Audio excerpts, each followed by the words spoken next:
আর বলছিলাম না, বিভিন্ন জায়গায় ইডির অভিযান। বনগাঁর তৃণমূল নেতা প্রাক্তন পুরপ্রধান শঙ্কর আঢ্যর বনগাঁর বাড়িতেও দেখুন, শঙ্কর আঢ্যর বনগাঁর বাড়িতেও তো চলছে তল্লাশি। সেখানে কোনো ঝামেলা নেই, সেখানে কোনো হামলা নেই।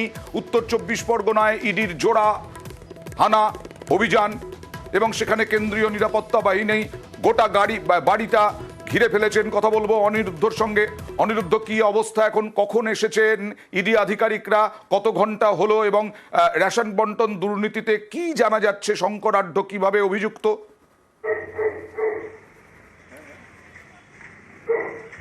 দেখো, তোমাকে জানিয়ে রাখি যে ঠিক সকাল 7:30 নাগাদ এই বনগাঁর প্রাক্তন পৌরপ্রধান শঙ্কর আঢ্যের বাড়িতে ইডির প্রতিনিধি দল আসে, তার সঙ্গে সিআরপিএফ জওয়ানরা আসে।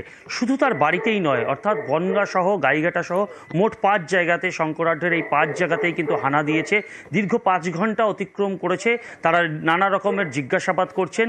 ইতিমধ্যেই 10টা 20 নাগাদ বাড়িতে প্রবেশ করেছেন শঙ্কর আঢ্য। তিনি এইখানেই অর্থাৎ শিমুলতলাতে রাধাগোবিন্দ মন্দিরে প্রণাম করেছেন, পরবর্তীতে বাড়িতে প্রবেশ করেছেন। বাড়িতে প্রবেশের সময় তিনি কিন্তু সাংবাদিকদের মুখোমুখি হয়ে জানিয়েছেন যে ইডির আধিকারিকরা কেন তদন্ত করতে আসছেন তিনি জানেন না, যা তদন্তের সহযোগিতার দরকার তিনি সহযোগিতা করবেন বলে আশ্বস্ত করেছেন। যদিও যেহেতু উত্তর 24 পরগনার দুই প্রান্তে দুই চিত্র, অর্থাৎ সেখানে শাহজাহান শেখের বাড়িতে যখন ইডি হানা দিয়েছিল সেখানে তার উপরে ইডির আধিকারিকদের উপরে, সেন্ট্রাল ফোর্সের উপরে এবং সংবাদ মাধ্যমরা আক্রান্ত হয়েছে, কিন্তু সেখানে শঙ্কর আঢ্য কিন্তু জানিয়েছেন তিনি সর্বরকম সহযোগিতা করবেন। ইডি আধিকারিকরা যা জানতে চাইবেন তিনি জানাবেন। আমি দেখানোর চেষ্টা করব যে এখনও সেই শঙ্কর আঢ্যর বাড়িতে 5 ঘন্টা অতিক্রম করেছে। তার বাড়িতে কিন্তু ইডি আধিকারিকরা এই বাড়ির মধ্যেই রয়েছে, সেন্ট্রাল ফোর্সরা কিন্তু সিআরপিএফ জওয়ানরা কিন্তু এখনও এখানেই রয়েছে। দীর্ঘক্ষণ এই তল্লাশি চলছে এবং এর পাশাপাশি শঙ্কর আঢ্যের যেহেতু একাধিক ব্যবসা রয়েছে, তার কর্মচারী 2 কর্মীর বাড়িতে কিন্তু ইডি আধিকারিকরা রয়েছে। এবং এটাও জানা যাচ্ছে অনিরুদ্ধ যে শঙ্কর আঢ্যর ভাইয়ের আইসক্রিম ফ্যাক্টরিতেও ইডির হানা।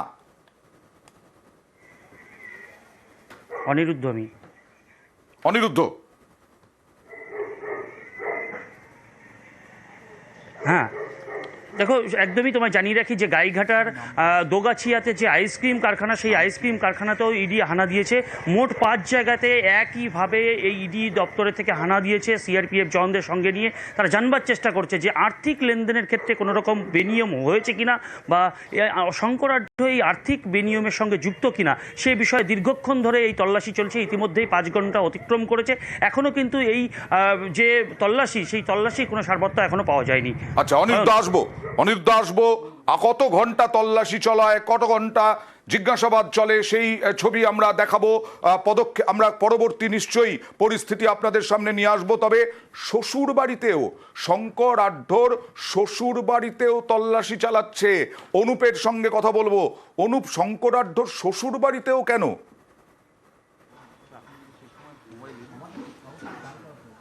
একেবারে 5 ঘন্টার বেশি অতিক্রান্ত, এখনো কিন্তু তল্লাশ অভিযান চলছে। বাড়িটার ছবি সর্বপ্রথম দেখাবো। বাড়িতে কিন্তু এই মুহূর্তে বনগাঁর যে শঙ্কর আঢ্য শ্বশুর বাড়ি, সেখানে যে তল্লাশ অভিযান চলছে। ঠিক 7টা নাগাদ ইডি আধিকারিক তারা এখানে পৌঁছয়। 5 ঘন্টা অতিক্রান্ত হলেও কিন্তু এই তল্লাশ অভিযান চলছে। মূলত যখন শঙ্কর আঢ্যকে জিজ্ঞাসাবাদের জন্য তলব করা হয়েছিল, তিনি গরাদি ছিলেন, সে সময় নথি তিনি পাঠিয়েছিলেন, কিন্তু যে নথি পাঠিয়েছিলেন সেই নথিতে কিন্তু ইডি আধিকারিক তারা সন্তুষ্ট ছিলেন না। এরপরে আজকে ইডি আধিকারিক তারা মূলত এই বাড়িতে হানা দেয়। মূলত এখানেই বেশি যাতায়াত ছিল শঙ্কর আঢ্যর এবং মনে করা হচ্ছে এখানেই কিন্তু বাড়ির লোকজন, শ্বশুর বাড়িতে আর যে লোকজন, তাদের জিজ্ঞাসাবাদ করা হচ্ছে এবং জিজ্ঞাসাবাদে বেশ কিছু কিন্তু যে তথ্য তারা জানতে চাইছে, সেখানে অসহযোগিতা করার অভিযোগ হচ্ছে ইডির পক্ষ থেকে। এবং সব বলে বলা যায় এখনো পর্যন্ত যে অমিত ঘোষ বলে যার নাম উঠে আসে, অর্থাৎ শঙ্কর আঢ্যর যে শালক, তার শ্বশুর বাড়ি, সেখানেও কিন্তু ইডির পক্ষ থেকে হানা দেওয়া হয়েছিল এবং পরিবারের যে সদস্য তাদেরকে নিয়ে যাওয়া হয়েছিল। যদিও সেখানে কিন্তু তল্লাশ অভিযান করতে পারেনি ইডি, তার কারণ শঙ্কর আঢ্যর শালার শ্বশুরও ইডির রাডারে। শঙ্কর আঢ্যর শালার শ্বশুরও ইডির রাডারে কিন্তু জানা যাচ্ছে।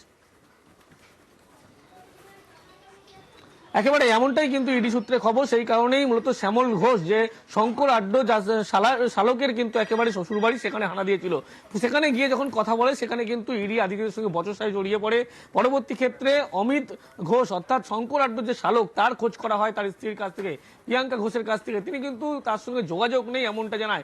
এর পরবর্তী সময় ইডি আধিকারিক তারা কিন্তু সেই বাড়ি থেকে আবার ফিরে আসে।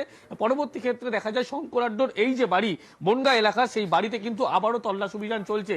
এবং তল্লাশি অভিযান জারি থাকলেও বেশ কিছু সংখ্যক কেন্দ্রীয় বাহিনী কিন্তু এখনো যেমন মোতায়েন করা আছে, কিন্তু এখানে সন্দেশখালীর মধ্যে অশান্তির মতো পরিস্থিতি নেই।